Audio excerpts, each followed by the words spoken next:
Les amis, on va voir un appel d'une closeuse, du coup, donc, qui s'appelle Chloé. Donc, je vais vous décortiquer cet appel, en fait, step by step, étape par étape. Donc, prenez des notes, car là, vraiment, je vais vous partager full valeur, ok?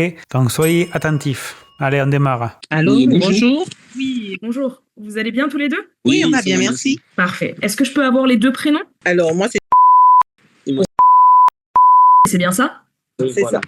Ok, parfait. Vous nous venez de Martinique. C'est ça même. Ça va le réveil? Il n'a pas été trop compliqué? Non, ça va, on va dire, ça va. Du coup, pour vous expliquer par rapport à ce rendez-vous. Donc là, on voit que la première étape qu'a fait Chloé, donc là, c'est le briser la glace. On appelle ça dans le jargon commercial. En fait, le but là, c'est d'étendre vraiment donc, le prospect, parce qu'en fait, on n'a qu'une chance de faire une bonne première impression. Donc, c'est important de faire en fait un bon briser la glace en fait avec le prospect. Donc là, Chloé, donc l'a fait. Vous nous venez de réunion. Pas trop tôt pour vous, parce qu'en fait, avec le décalage horaire, donc il y a 6 heures d'écart par rapport à Chloé, et donc pour les prospects, c'était très tôt. Bon, après, elle aurait pu continuer donc encore un petit peu plus, un peu plus long le brise à glace. Là, il est un peu court, mais c'est OK. Donc là, première étape qu'on a vue, c'est le briser la glace. Première connexion avec le prospect. Donc le but, ça va être de comprendre qui vous êtes, quelle est votre situation, où est-ce que vous voulez aller, quels sont vos objectifs, voir si on est en capacité de Je rappelle que c'est légèrement accéléré. pouvoir vous accompagner, voir si votre profil est solvable et si on décide de vous sélectionner. Car aujourd'hui, on ne peut pas coacher et accompagner tout le monde. OK. Avant de débuter, 3 éléments. Donc là, on peut voir deuxième étape, c'est le cadrage. Elle explique comment va se dérouler l'appel. Voilà. Et elle va aussi créer donc une scarcity où elle dit voilà que nous donc aujourd'hui on sélectionne donc les personnes et on ne va pas accompagner tout le monde. Elle commence déjà à créer en fait à semer l'urgence dans la tête du prospect. Le premier, est-ce que ça va tous les deux si on se tutoie? Oui, bien sûr. Là, pourquoi donc Chloé dit ça, ce n'est pas non plus donc un hasard, le tutoiement. Le fait de tutoyer les gens, ça va créer donc une proximité avec le prospect. Il pourra plus facilement se confier en fait à vous s'il se tutoie que de rester dans le vouvoiement en fait où ça va créer un peu donc un mur. Ce sera un peu plus froid entre guillemets l'échange si on reste sur le vous. Mais attention, toujours demander si on peut tutoyer le prospect. Il ne faut jamais le faire comme ça d'emblée, sinon la personne peut se braquer. Alors c'est très très rare que les gens disent non. Dans 99% des cas, le prospect dira toujours oui pour le tu. Et souvent, donc, les gens ils préfèrent même. Mais s'ils veulent rester sur le vous, voilà, on reste sur le vous. On ne va pas forcer le prospect à aller sur le tu. OK? Deuxième chose, du coup, ce que je vais vous demander à tous les deux, c'est d'être le plus transparent et le plus exhaustif dans vos réponses pour qu'on puisse analyser au mieux les choses. D'accord. Et encore une chose, toujours pour analyser au mieux, parfois je vais devoir vous poser des questions qui sont un peu personnelles. Est-ce que vous m'autorisez à le faire? Oui, bien sûr. Voilà. Là, Chloé, en fait, elle cadre tout. Pareil, elle dit aussi qu'elle va leur poser des questions un peu personnelles. Est-ce que vous m'autorisez donc à le faire? Et là, le fait que le prospect donne son aval, il est OK, il dit oui. En fait, il ne va pas se braquer plus tard si Chloé pose des questions un peu personnelles. Vous voyez? Donc là, c'est hyper important aussi, cette question. Quand le cerveau il dit oui, en fait, il ouvre la porte et il autorise, c'est OK. Donc ça, c'est hyper aussi important de poser cette question-là aussi, pour pas que le prospect se braque plus tard dans l'appel. Parfait, on va pouvoir débuter. Donc déjà, tous les deux, vous avez quel âge? 51. Oui, moi, 51 dans quelques jours. Dans Donc, 19 jours. Ok, 51 et 59 ans, c'est bien ça? Non, le même âge. 51. Le même âge. Ah, pardon, ok. 51 tous les deux. Ok. Donc pourquoi Chloé pose aussi ces questions d'âge? Parce que là, en fait, c'est un programme pour apprendre à investir en immobilier. Donc, je tiens quand même à le préciser pour pas que certains soient choqués que Chloé pose cette question-là, parce que c'est important quand tu veux investir après donc, en immobilier par rapport aux banques, l'âge pour les crédits. Donc, on doit demander en fait l'âge au prospect. Voilà. Mais si c'est pour, je sais pas, un programme pour le e-commerce, un programme pour du dev perso, tout ça, bon, l'âge, on s'en fout. Mais là, c'est important par contre pour ce programme-là en fait. Vous êtes marié, en couple? Marié. Vous êtes marié sous quel régime? Communauté ou séparation de biens? Communauté. Ok. Est-ce que vous avez des enfants? Oui, une de 15 ans. Donc le projet, bien évidemment, vous le faites tous les deux, que vous avez aujourd'hui. Ok. Du coup, qu'est-ce qui vous a amené à prendre ce rendez-vous avec nous? Expliquez-moi. Eh bien, c'est parce que après, on a vu plusieurs vidéos de on a vu plusieurs vidéos de et on a vu que ça peut résoudre certains de nos problèmes, hein, surtout au niveau de la fiscalité, savoir comment on peut évoluer, comment on peut investir dans d'autres choses, comment faire évoluer notre patrimoine. Donc là, très bonne question de Chloé et question ouverte. pour forcer en fait le prospect à parler, à se justifier en fait. Donc déjà, juste avec une question, vous voyez, c'est hyper important. Hein. Madame a beaucoup parlé déjà. Ok. Aujourd'hui, vous avez déjà investi tous les deux? Alors, oui, on a déjà investi, oui. Ok. Qu'est-ce que vous possédez? Donc, on possède l'appartement dans lequel on habite, on est propriétaire et on possède aussi disons, deux appartements, disons un immeuble avec deux appartements avec des locataires. Un immeuble avec deux appartements. Ok. Aujourd'hui, sur quoi vous auriez besoin d'aide? Quelle est votre problématique? Est-ce que c'est lié aux biens que vous possédez? Est-ce que c'est sur de nouveaux biens? Non. Quelle est la problématique? Notre problématique, c'est surtout au niveau des impôts, on va pas mentir, hein, parce qu'on paie beaucoup d'impôts. On paie beaucoup. Donc là, Chloé, elle va rentrer dans la phase de la douleur. On a vu donc le briser la glace, on a vu le cadrage. Maintenant, on va aller s'engouffrer dans la douleur. Pourquoi les prospects ont fait appel à nous? Pourquoi ils ont besoin de nous? D'impôts et on voulait aussi acquérir un nouveau bien. En termes d'impôts, aujourd'hui, vous payez combien d'impôts? Alors, La dernière fois, en gros, 6 000 euros par mois. par mois. Par an. Ok, donc 6 000 euros par an, c'est ça? Plus que ça.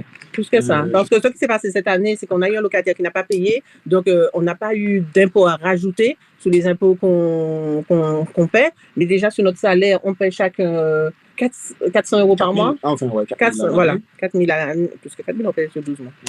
Ouais. Donc, on paie à peu près 400 euros par mois. Et puis, par exemple, l'an dernier, on a dû rajouter 6 000 en plus. 6 000 en plus d'impôts. Ok, donc en tout, on est aux alentours de combien à l'année? 9 000 environ. Ah oui, ok, 9 euros par an. Ça équivaut à une année de loyer. Ok. Ah oui. Ouais. Comment est-ce que vos biens, ils sont loués? À l'année. À l'année? Oui. Meublé, non meublé? Non meublé. Voilà. Ok, à l'année. Ça fait combien de temps que vous payez environ 9 000 euros par an? Non, ça c'était l'an dernier. Question intéressante de Chloé aussi, et on verra un peu plus tard pourquoi. Donc, on a le bien depuis 1 an, donc ça fait à peu près. Ça fait un an? Depuis Non. 2 ans. Donc, ça Depuis fait 2 un an ans. qu'on paye ça. Voilà. On a payé ça une année. Ok. Donc là, c'est la première année où vous payez 9 000 euros. Voilà. Ok. Non, C'est bien Enfin, que vous possédez. C'était l'an dernier. Cette année, on n'a pas payé ça parce qu'on a un locataire qui restait quasiment 1 an sans nous payer. Donc, ça a réduit les impôts. Voilà. Ok. Mais normalement, vous êtes censé. Donc là, on a deux problèmes déjà. Les impôts et le locataire qui est resté 1 an sans payer de loyer. Là, il y a deux douleurs déjà. Payer 9 000 euros également cette année. Ça allait Oui, même faire puisque plus encore. peut-être qu'elle fait en plus parce que malgré le fait que le locataire n'a pas payé, on nous a pas fait de remboursement d'impôts. Donc, c'est pour montrer que. Ouais. Comment vous vous situez? Comment vous êtes par rapport à cette situation et payer autant d'impôts? Là aussi, question importante de Chloé. Là, elle va appuyer sur la douleur. Là, c'est un peu comme le dentiste en fait qui va appuyer sur la carie. Vous voyez? Et là, il faut toujours appuyer donc où ça fait mal pour faire réagir les gens. Eh ben, ça nous gêne beaucoup. Hein. C'est surtout que on voit que finalement, on gagne rien. Quoi. C'est que voilà, tout ce qu'on gagne, on le reverse dans la fiscalité. Hein. Ok.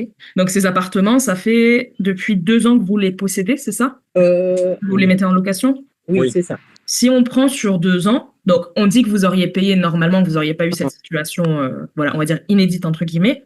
Sur 2 ans, vous auriez payé 18 000 euros d'impôts. Voilà, c'est ça. Ça équivaut à un loyer, à une année de loyer en fait. L'impôt total équivalait à une année de loyer pour un locataire. Si on se projette, on dit qu'au lieu d'utiliser ces 18 000 euros pour payer l'État, mais plutôt que vous les ayez dans votre poche. Avec ces 18 000 euros, qu'est-ce que ça vous aurait permis de pouvoir faire? Donc, nous, on a, comme on vous dit, on a une nouvelle acquisition à faire. C'est un immeuble qui appartient déjà à la famille et qu'on voudrait juste l'acheter. Enfin, nous sommes censés l'acheter. Et nous, on voudrait justement pouvoir faire un crédit, l'acheter, puis réduire les impôts. Donc, c'est avec ces... Ouais, à côté de ça, voilà, à côté de ça, on a un terrain, on voudrait faire aussi une construction. On a déjà le terrain. Donc, avec ces 18 000 euros, vous auriez pu acheter justement l'immeuble dont vous parliez, en tout cas avoir l'apport. C'est ça, c'est tout ça. Ah oui, effectivement, par rapport à l'impôt. Là, en fait, en disant ça, Chloé, en fait, elle va accentuer la frustration, en fait. La douleur chez prospect. En gros, à cause de ça, vous êtes passé à côté de ça, en fait. Vous voyez le manque. Et du coup, ça va créer de la frustration encore plus, en fait, chez le prospect. Et ça, comment vous le vivez, encore une fois? Bam, voilà. Eh ben, on est en train d'attendre. C'est pour ça qu'on s'est dirigé vers vous, hein, pour voir si vous pouviez nous apporter une solution, si on pouvait trouver une solution ensemble, puisque on ne sait pas vers qui nous retourner, on ne va pas mentir.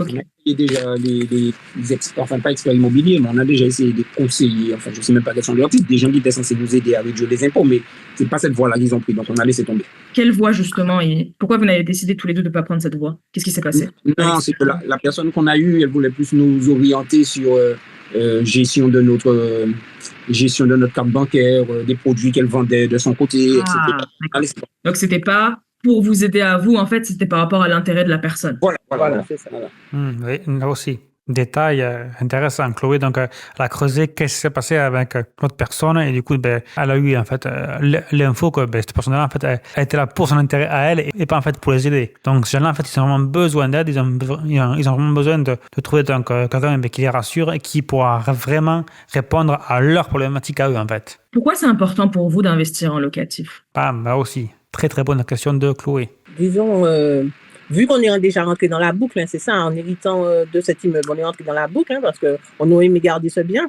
On aurait aimé garder ce bien-là, hein, qu'on a reçu en héritage, on aurait bien aimé le garder. Et la chose, c'est qu'il ne faut pas non plus que ce bien nous asphyxie. Donc, il faut qu'il nous rapporte quelque chose en soi. Si on le garde, il faut que ça nous rapporte quelque chose. Et si, voilà quoi. Donc, c'est pour ça qu'on est rentré dans le système locatif. T'as l'impression que tu parles du bien que vous possédez actuellement, on est bien d'accord? Oui, bien compris. Aujourd'hui, vous avez l'impression tous les deux que ce bien vous asphyxie, comme tu dis, Juliette? Eh ben oui, puisque c'est plus Là, Chloé, elle rappuie encore où ça fait mal. Vous voyez, elle rappuie sur la douleur. des dépenses que ça nous rapporte réellement. On ne peut pas encore jouir ni profiter de ce que ça pourrait nous apporter. Quand sur 2 locataires, il y a un qui appartient aux impôts, en fait. Voilà.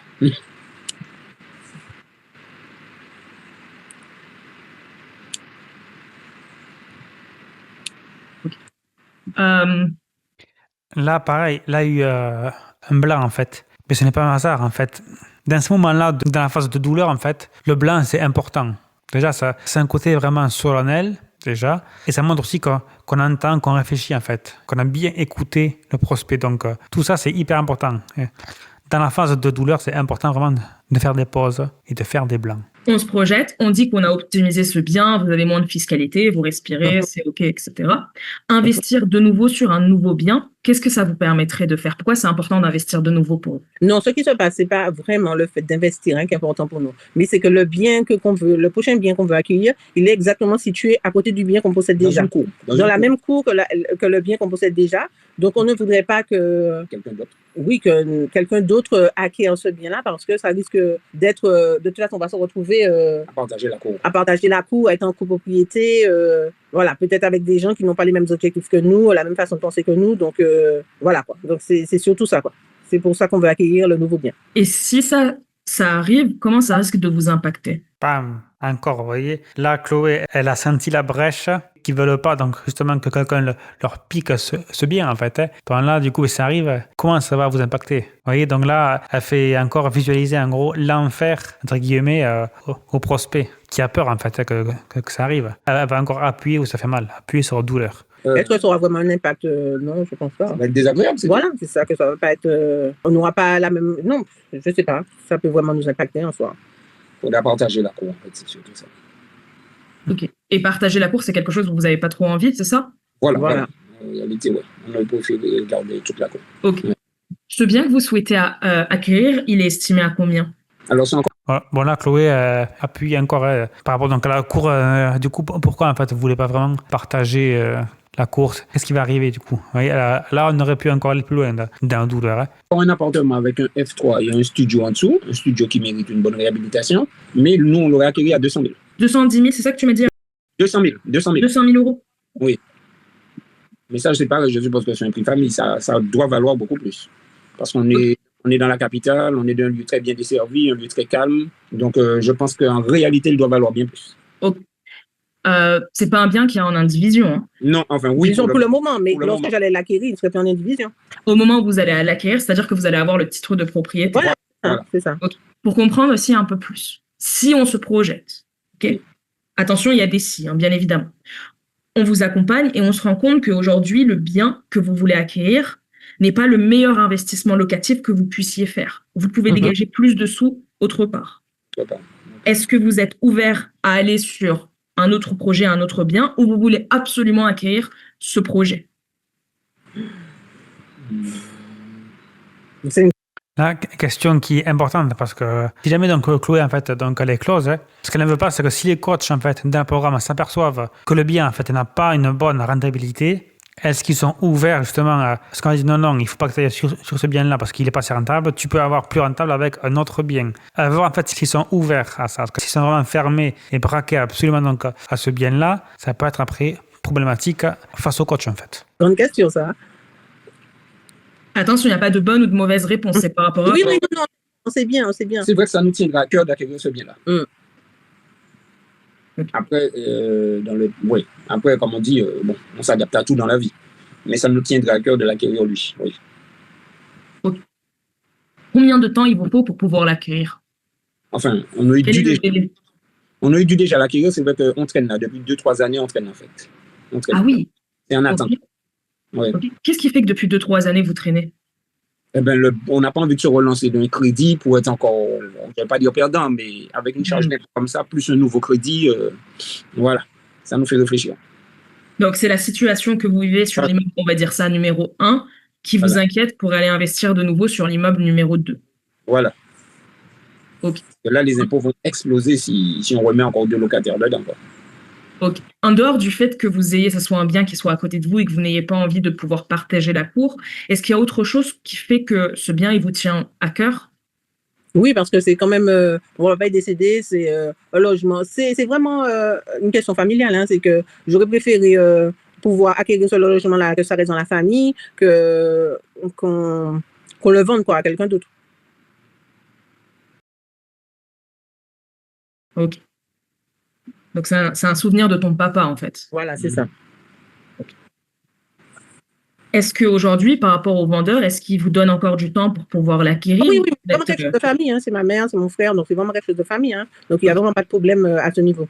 Ok, il n'y a pas la pression du temps, il faut que vous déposiez une somme, sinon Ok. Non, il n'y a aucune question. Ok, intéressant. Qu'est-ce que je voulais voir d'autre avec vous? Qu'est-ce que vous faites tous les deux dans la vie?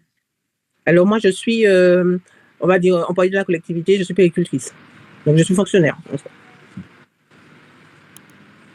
Ok, fonctionnaire. Ça te permet de générer combien par mois?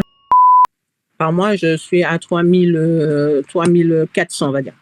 Là, pareil, donc là, Chloé pose ces questions-là, en fait, les revenus, crédit en cours, tout ça, c'est pour voir le taux, en fait, d'endettement. Pareil, c'est voir si nous, en fait, on peut après donc les aider encore à investir. Donc, c'est une question qui est très importante et qui fait sens ici, parce que c'est pour, encore une fois, investir donc, en immobilier, mais après, cette question-là serait moins importante pour investir dans un dev perso ou pour être coach sportif. Voilà, bref, là, c'est vraiment un rapport avec l'immobilier. Donc c'est pour ça que Chloé, là, elle pose cette question-là et qui fait sens pour ce programme-là, en fait.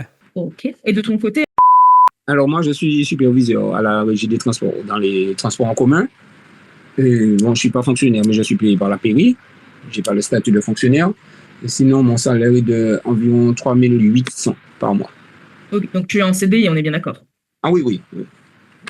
Ok. Par rapport à vos revenus locatifs, vous générez combien par mois? Alors, on a un loyer là, à 1060 et on a un loyer à 860. 160. Ok. Quels sont les emprunts bancaires que vous avez en cours? Alors, les emprunts qu'on a en cours. On a qu'un seul qui finit dans 6 mois, 8 mois. Au mois de juillet. C'est une voiture, ça finit en juillet. C'est tout ce qu'on a. Ok. C'est des mensualités de combien? 400 et quelques. 400, on va dire 500 euros. Ouais, on dirait 500. Ok, donc pour votre résidence principale, l'immeuble que vous possédez, il n'y a aucun emprunt bancaire? Non, on a fini. Okay.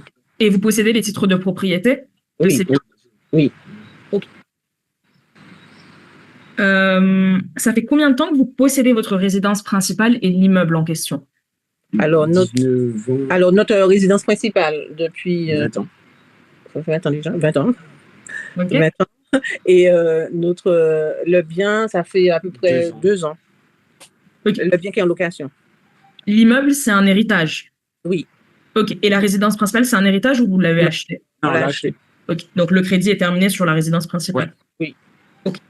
Comment se passent vos fins de mois? Est-ce que vous arrivez à mettre de l'argent de côté? Est-ce que la balance est à zéro ou est-ce que vous êtes à découvert? Voilà, là, pareil, dans la question qui fait sens, parce que c'est un programme donc, à Nimo, Chloé donc, elle veut savoir si leur situation financière donc, elle est saine, s'il n'y a pas de découvert, s'ils ne sont pas affichés, tout ça. Voilà. En fin de compte, en gros, on va dire, on cherche pas à mettre de côté, en fait. C'est-à-dire? Voilà. Pas plus que ça. Voilà. Comme on aime voyager, donc on en profite un petit peu, voilà. Après, s'il fallait supporter un crédit, on allait le faire, puisque la maison payait quand même plus de 1 000 € dessus tous les mois, donc, mais sinon, on ne met pas spécialement de côté. Donc, à la fin du mois, est-ce que vous êtes plutôt à zéro ou vous êtes à découvert? Non, à zéro. À zéro. En termes d'épargne, aujourd'hui, votre épargne totale s'élève à combien? Environ 12 000. Voilà. Ok. C'est de l'argent qui est disponible? Disponible si on veut, mais c'est quand même sur des comptes enfin des comptes où ce serait mieux de les garder 8 ans, quoi, pour la fiscalité. Non, mais on a peut-être 12 000 € disponibles. Ouais, disponible. Ouais. On peut débloquer. J'ai pas entendu, est-ce que tu peux répéter? Oui, je dis qu'on a 12 000 € disponibles. On a de l'argent disponible. Ok, donc c'est pas de l'argent qui est bloqué sur des comptes que vous ne pouvez pas récupérer. Ok. Est-ce que c'est de l'argent que vous êtes prêt à investir? Oui. Oui.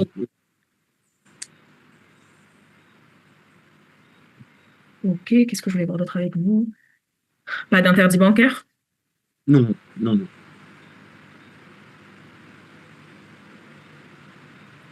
Ok. Maintenant, si on se projette, on dit que tous les deux, vous avez réglé votre souci d'imposition. Également, vous avez acquis l'immeuble numéro 2.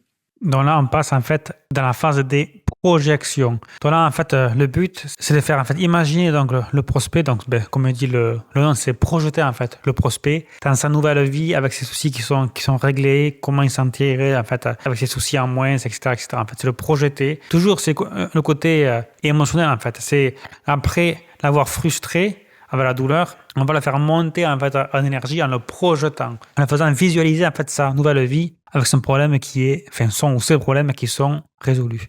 Comment est-ce que vous allez vous sentir à ce moment-là? Eh ben, bien. Et là, vous voyez, de suite, vous voyez, paf, monsieur, madame, là, il rigole, il sourit, et là, parce que ça y est, là, on repart en énergie haute, à ce moment-là, positive. Bien, oui. Je pense qu'on va se sentir moins comment on va dire ça? Pas écrasé, parce qu'on va pas dire voilà, on va se sentir plus libre de payer moins d'impôts. Bien qu'on sait que payer des impôts, c'est pas négatif, de payer des impôts, mais pas se dire qu'on travaille pour l'État vu ce qu'il en fait. Ce qu'il fait de l'argent qui est donné. Donc voilà, c'est ça, c'est ce qui est gênant, quoi. De se dire que cet argent-là, on aurait utilisé autrement et voilà, quoi. Ok, justement, cet argent, donc vous générez de l'argent grâce à vos 2 immeubles, etc. Comment est-ce que vous allez l'utiliser?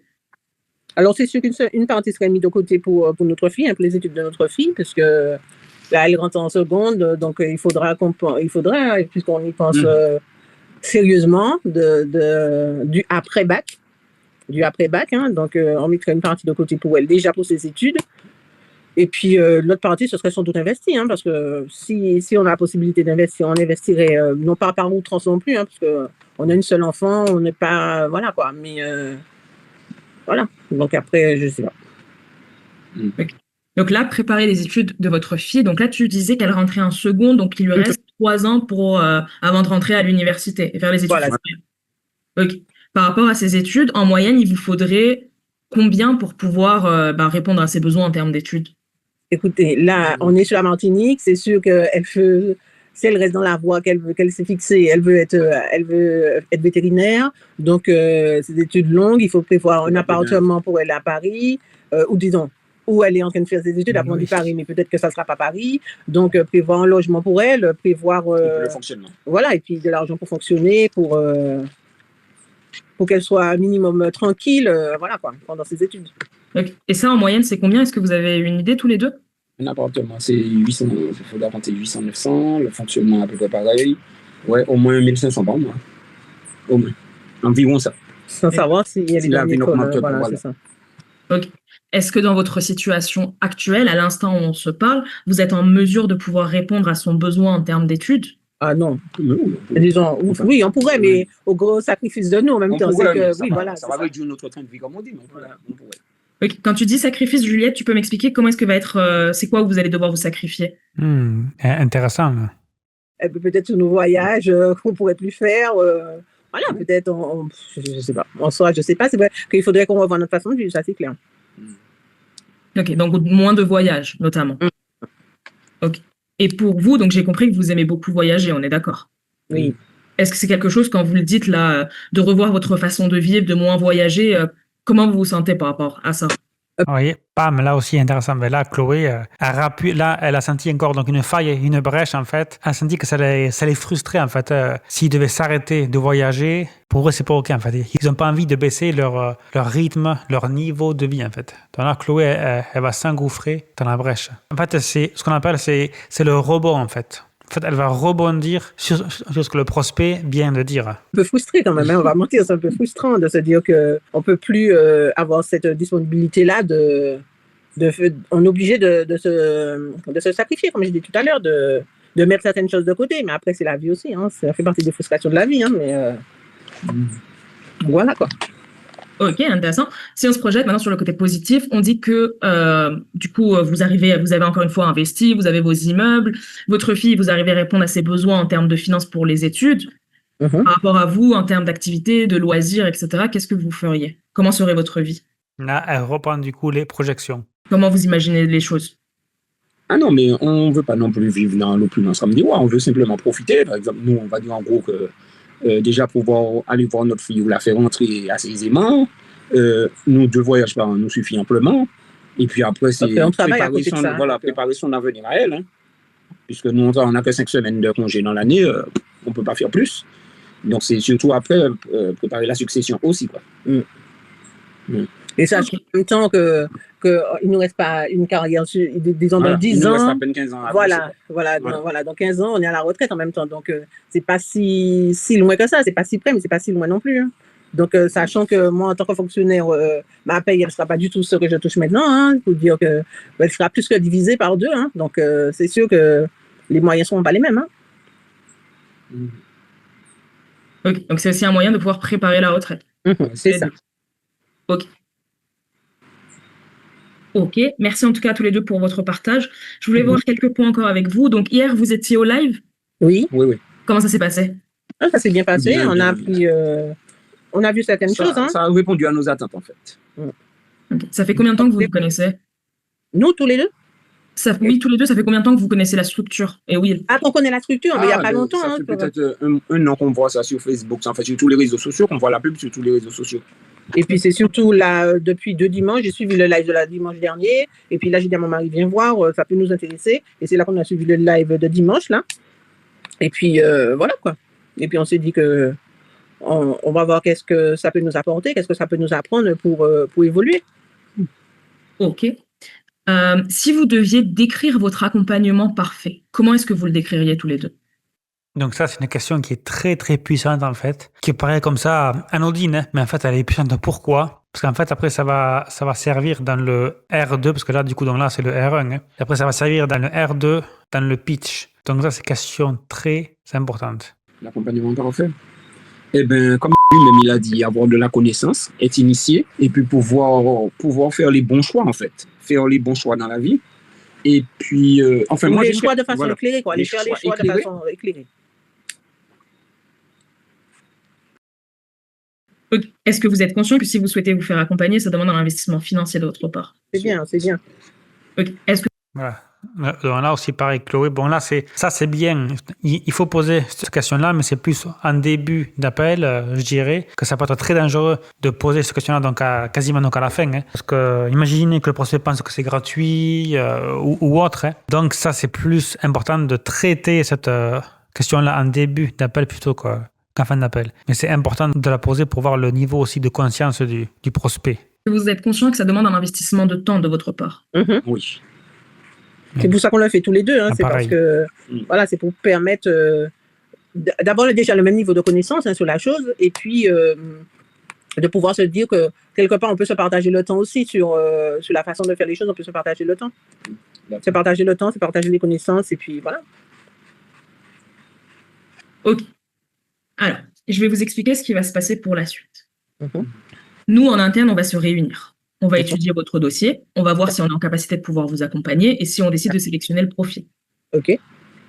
Si ces deux conditions sont remplies, aujourd'hui, nous, on a différents programmes. En fonction des objectifs de chacun, ça va être une stratégie d'investissement et un programme plutôt qu'un autre. Mhm. Donc, pour nous, on va étudier. En fait, ce que fait Chloé, en fait, on ne visait pas le one-shot sur les appels. Hein. On fait toujours un R1 et un R2. Pourquoi? Parce que déjà, ça assoit la crédibilité face en fait, au prospect. Hein. On n'est pas là à l'étrangler. Ça fait drôlement aussi diminuer le taux de remboursement par rapport au programme. Tout ça. Donc, c'est pour ça qu'on a quasiment pas de remboursement non plus chez nous, en fait. Hein. Donc, le fait de faire un R1 puis un R2, alors oui, c'est plus long dans le process de vente, hein, de closing. Hein. Mais par contre, au niveau crédibilité et niveau remboursement, ça change tout. Les choses. Et si les deux conditions, encore une fois, sont remplies, on va définir la stratégie d'investissement qui vous convient le mieux et en fonction, le programme qui vous convient le mieux. D'accord. Est-ce que ça va jusqu'à présent? Oui. Oui, oui. Donc, ce que je vous propose, on va se refixer un rendez-vous. Oui, là, c'est pareil. Chloé, du coup, elle cadre, dit la suite, ce qui va se passer, comment ça va se passer. Vous voyez, c'est pareil. Il faut toujours que le prospect sache où il va, en fait, qu'il soit guidé. Donc là, c'est pareil. Là, c'est bien. Est-ce que vous avez vu, par contre, que pour récompenser les personnes qui ont assisté au live, il a réduit les coûts d'investissement sur l'ensemble de nos programmes? Oui, on a vu ça, oui. Jusqu'à mercredi. Oui, Donc là, c'est Scarcity, voilà, par rapport au prix. c'est ça. Ok. Donc, on va replacer un rendez-vous. OK? En gros, c'est si ils prennent un second rendez-vous après mercredi, le coût du programme sera plus cher. Et si en fait, ils payent avant mercredi aussi, le coût du programme sera moins cher. Donc là aussi, c'est la scarcity financière. Donc là, c'est aussi une stratégie commerciale. En termes de disponibilité, donc nous, on va se réunir demain pour la commission. Est-ce que vous seriez disponible mercredi pour un rendez-vous de retour? Voilà. Quelle heure tu es dispo, toi? Je bosse à 4h du mat. Ouais, mais vous êtes en métropole, quoi, c'est ça. Mais non, mais Il faut ils qu'on peuvent prenne en le... compte les 8 heures. Parce que Pardon, j'ai pas entendu ce que tu m'as dit. non, je disais que comme tu es en métropole, il faut qu'on prenne en compte le décalage horaire. Ok. Oui, mais je rappelle qu'on est spécialisé dans les Antilles, donc on a l'habitude. Par contre, évidemment, si vous me dites à 20h le soir, ça va faire 2-3 heures du matin de notre côté, donc là, ça va être compliqué. Ça va être compliqué. Non, ce serait plus... enfin, on va essayer de le placer en début d'après-midi, mercredi, qui veut dire en fin de journée pour vous. Ok, c'est-à-dire en termes d'horaire, dis-moi les heures martiniquaises, je vais m'adapter. Ah non, oui. Non, c'est ça, parce que... Non, mercredi est compliqué parce que c'est la rentrée. Moi, je bosse à 4h du matin. Il y a la petite qui rentre à l'école. Elle bosse... on a rendez-vous avec elle l'après-midi. On a des rendez-vous avec elle l'après-midi. Donc, donc de toute façon, le premier horaire... Pour que toi, tu commences à quelle heure? je commence à 4h. Tu commences à 4 heures? Bon, on va dire... Le premier horaire que vous pouvez nous proposer... Mais non, parce que si tu travailles... Je vais revenir ici. Pour nous, c'est OK en termes d'horaire. Le plus tôt, c'est OK pour nous. On va s'adapter, mais c'est vrai que c'est plus pour vous. Il faut que vous soyez à un moment où vous soyez tranquille. On peut échanger en toute tranquillité. Vous soyez pas fatigué aussi. C'est un rendez-vous d'environ combien de temps? J'ai pas entendu, pardon. Est-ce que tu peux répéter? C'est un rendez-vous qui va durer combien de temps, à peu près? Alors, 1 heure. Maintenant, en général, ça dure 1 heure. Maintenant, je dis toujours, prenez 2 heures au cas où on ne sait pas ce qui peut se passer. Sinon, si pour vous, mercredi, vous envisagez, qu'est-ce qui pourrait vous convenir? Parce que comme lui commence à 4h du matin. Ah oui. Voyez, donc ça fait tôt pour dire que si ça serait difficile de nous se voir plus tôt que ça. Effectivement. Tu pourrais être là pour 5 heures? Oui, oui. Et elle a dit 2 heures, donc il me dit 7. OK. Ça serait, hein? Oui. 5 heures pour nous, mercredi. 5 heures le matin, c'est ça? Oui. Est-ce que vous êtes sûrs tous les deux au niveau du travail, l'heure, etc. Ça pourrait vous convenir? Est-ce que tu es sûr de toi? Ouais, pas à 100%, mais on va dire à 80%. Sauf s'il y a un gros problème. Mais moi, de toute façon, je serai présente, moi. Hein. Je serai là, moi, de toute façon. Ok, mais c'est important de pouvoir échanger avec tous les deux pour nous. Oui. Voilà, pourquoi Chloé dit ça? Là, c'est pareil. Là, c'est important que tous les deux soient là sur le prochain rendez-vous. Pourquoi? Parce que s'il n'y a pas les deux, Chloé sait très bien que donc, si monsieur n'est pas là, madame donc, elle va dire en fin d'appel, je dois en parler à mon mari. Je dois lui expliquer. Et elle ne pourra pas closer. Si close il y a. Elle ne pourra pas vendre. Donc, c'est très important que les deux aussi soient présents sur le second rendez-vous. Très important. Sinon, par rapport à l'après-midi, mercredi, c'est quoi au plus tôt vos disponibilités pour mercredi après-midi par rapport aux heures martiniquaises? Non. À quel temps vous médecin? Émilie, à 11h, rendez-vous. Donc, à 13h, 14h? 14h? À partir de 14h, c'est ça? Oui. Donc, 20h chez vous. Okay. Donc, à 14h, vous pourrez être tous les deux disponibles. On peut échanger tranquillement. Oui. C'est ça, hein? Oui. Ok. Ok. Alors, 14h. Ok. Ce que je vous propose à tous les deux, je pense qu'on va partir sur 14h plutôt. Ok, Parce que d'accord. le matin, voilà, je veux pas que vous soyez, voilà, je préfère 14h, vous êtes tranquille, vous êtes apaisé, etc. On peut échanger tranquillement. Maintenant, ce que je vais faire, je vais vous confirmer dans la journée, ok? Dans la journée, je vous envoie, ou plutôt dans tout à l'heure, dans la soirée, ce sera l'après-midi pour vous. Je vous confirme l'heure de 14h, ok? Comme ça, j'aurai fait le point sur mon agenda, etc. Mais normalement, pour 14h, c'est bon. Ok? Ok. Ça marche pour tous les deux? Oui, c'est Ah bon oui, pour ça nous. va. Ok. Dernière petite chose. Un élément qui est très important. Ou c'est pas grave, on verra ça plus tard. Ok. Est-ce que vous avez des questions avant qu'on se quitte? Ok, donc le mercredi, si on accepte de suivre la formation, c'est de toute façon, le prix va dépendre de ce que vous prévoyez pour nous, dans quel programme vous allez nous mettre, c'est ça? C'est ça. D'accord, ok. Donc on saura mercredi après-midi combien d'argent il faudra investir dans la formation, c'est ça? C'est ça. Sous réserve, bien évidemment, qu'on décide que Bon, le profil soit regarde, solvable et qu'on décide de sélectionner le profil. Mais Voilà, et là, paf, Chloé, elle crée encore de la scarcity. Si on réserve votre dossier. Là aussi, c'est très très bien joué aussi de la part de Chloé, là aussi. Elle crée aussi le fait, en fait, de repousser aussi les gens, en fait, c'est eux qui vont venir vers vous. C'est un peu comme le proverbe qui dit suis-moi, je te suis, en fait. oui, d'accord, ok. c'est clair D'accord. pour tous les deux? Oui, oui, c'est bon Oui, pour c'est nous. clair. Est-ce que ça vous convient? Oui, c'est bon. Oui, ça nous convient. Parfait. Écoutez, je vous souhaite une excellente journée pour aujourd'hui. Je vous laisse vous préparer et puis je vous dis Merci. à mercredi. À mercredi. D'accord. Au Au revoir. revoir. Au revoir. Au revoir. Yes, dites-moi du coup en commentaire ce que vous retenez du coup de cet appel. Hein. Quels tips aussi du coup vous retenez. Je suis curieux aussi, donc là c'est le R1. Mais d'après vous, est-ce que Chloé va arriver du coup à les closer sur le R2? Marquez-moi aussi ça s'il vous plaît en commentaire, votre avis. Est-ce qu'ils seront closés ou pas ces prospects? Marquez-moi aussi si vous avez envie de vouloir voir la suite. Ok? À très vite pour encore plein de nouvelles vidéos, plein de nouvelles techniques, plein aussi d'histoires passionnantes aussi autour du monde de la vente. Ciao ciao les amis.